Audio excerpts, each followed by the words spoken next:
Alright, hey, what's up guys? Limitless here, and so today I'm going to be talking about Nidoking and Mega Absol.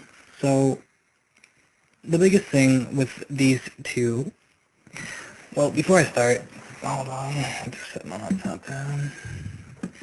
But before I start, I just wanted to say that Swamp Link did a great job in doing what I actually said for you guys to do, which was comparing Pokemon to the rank that you're suggesting it should be in.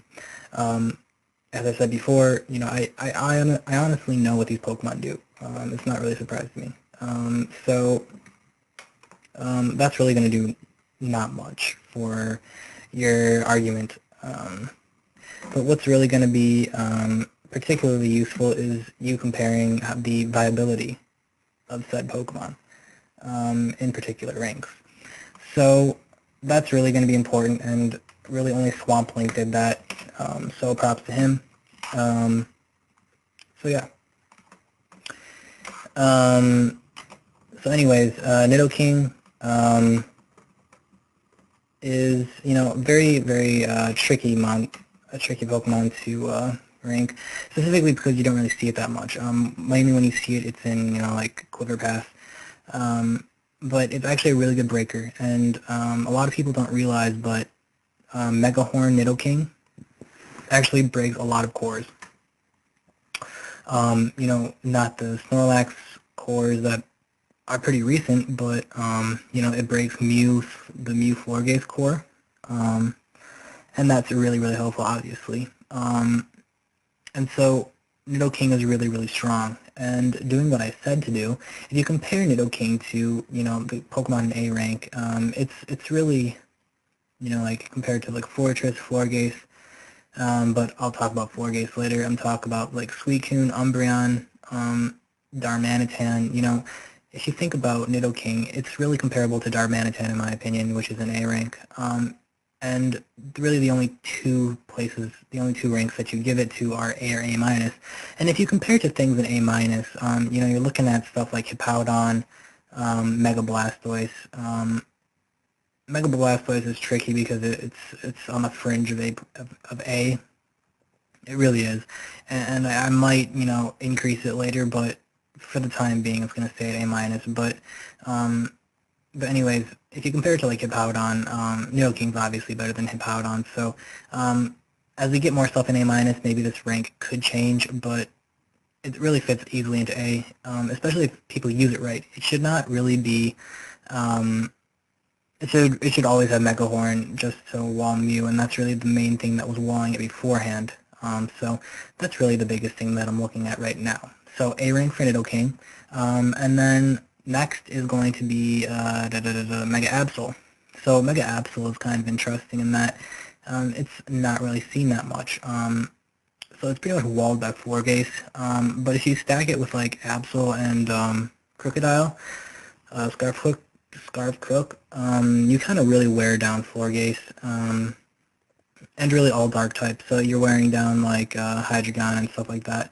And so it's really, you know, Marth on the ladder has been using this combo quite effectively, and so, you know, it's really helpful in that. I mean, Absol is just really tricky because if you don't Mega Evolve early, it's really difficult to get that Mega Evolve, and so I don't view it as good as the other Pokemon in A rank, such as Darmanitan and recently Nidoking, but it's still threatening enough to be an A minus. And I think putting it any lower than A minus is kind of a slap in the face. But it really does not fit in A rank. If you could just compare it to these Pokemon, it's just not happening. You know, I'd like to say more of a reasoning, but I mean, just look at the Pokemon in A rank, and it's not even comparable. You know, I always say that usage shouldn't matter in this, but over the long run, usage does show what people should and should not use. Usage, you know, in a small sample size is not good for ranking, but in the long run, it is. And really, Mega Absol has not been used in the long run, in the long haul. You know, some people have used it to good uses, but that's really specific on teams, as I said earlier with Marth's team, where it stacks on the dark attacks, the knockoffs, to wear down a Florges, to wear down a Hydreigon, and stuff like that. So,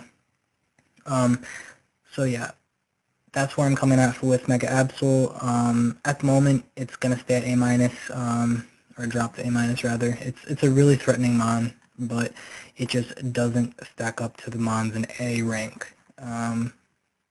So additionally, I'm also going to be moving Florges up to A+ rank. It's nearly on every single stall team and balance team. I've really never seen a Umbreon in a while, and when I do, it's just set up bait for a lot of special attackers in the metagame, specifically like Porygon Z, Vivillon, Venomoth, Houndoom. I mean, it's just getting railed. So until people start using the, what's it called, Moonlight set, in which they can have another support move to stop these setup sweepers, I really don't think it's going to be nearly as good as Florges. And for this reason, Florges is going to be moving up to A+ rank. And then Panamixis also was talking about the Houndoom drop to A+ rank, and really it suffered a lot with Hydreigon being introduced to the metagame, and especially with how common Hydreigon is, because it can fit on nearly every type of team with its resistances and its utility. I really do not see Houndoom being at S rank. I really do not.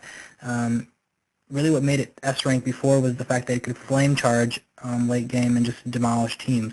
But with Hydreigon, it's very difficult to kill because you can't pursue it.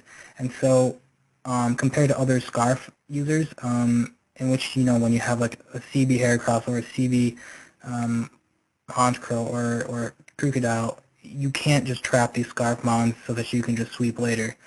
Hydreigon is very difficult to kill, especially with not a Stealth Rock's weakness. And so for this reason, it's very easy to check Mega Houndoom just by simply having a Hydreigon. And then throw in the fact that Stealth Rocks is in there, and you can't be as mobile with Houndoom. You just can't. And so yeah, that's why Houndoom is staying at A+. I'm fairly confident in this. Unless Panamixis can provide a really solid reasoning, I'm not even considering dropping or raising Houndoom back to S rank. So I believe I have around 3 more minutes left in this video. So I think Magnezone is getting banned.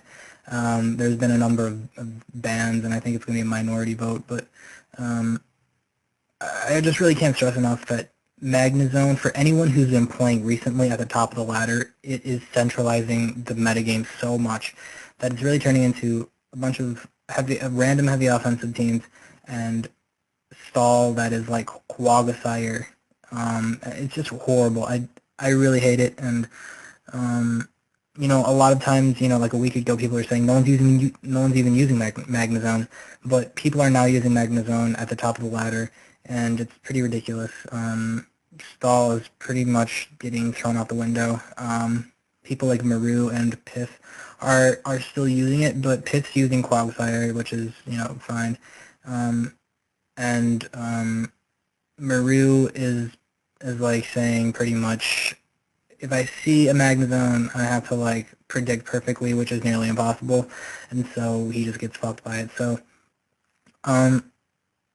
also speaking of a random note, Quagsire is actually pretty good. I've actually underestimated it. The only thing is that it makes you slightly weak to you know, Curse Wax and Suicune, in which that's what kind of Slowbro was very helpful in, and so the other part of your core really has to deal with those Pokemon. So, so yeah, it's something to think about when team building. Quagsire is pretty decent, especially with a bunch of these random heavy offensive teams that have these random setuppers. So yeah. So yeah, also shout out to the ladder tournament. It's going really well. The ladder's been really competitive, but unfortunately I'm seeing a lot of people copying the top ladder players' teams, and I'm very depressed in seeing this. It's just horrible in my opinion. And I get really annoyed when people do it. Specifically BF Foxy, man, he can suck my dick, really. That kid is fucking annoying. Make your own teams, guys.